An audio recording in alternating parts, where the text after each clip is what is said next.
Good morning guys, today we've got here Motorola Moto G57 Power, and let me show you how to change wallpaper on this device. So at first let's open the settings, then find and select Personalize, and here locate wallpaper.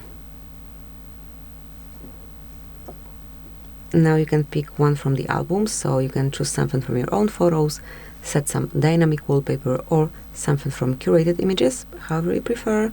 Let me pick some dynamic if there is something available, but as you can see you've got plenty of them. Let me download this one. Wakey.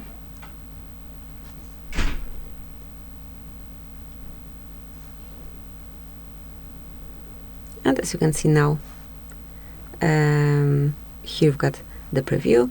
Click on set wallpaper if you want to cover your screen with this one, and then just decide if it's for your home screen only, just your lock screen, or both of them. I'll go with the third option. And now, as you can see, it is set on both home and lock screen. Thank you for watching. Please subscribe our channel and leave the thumbs up.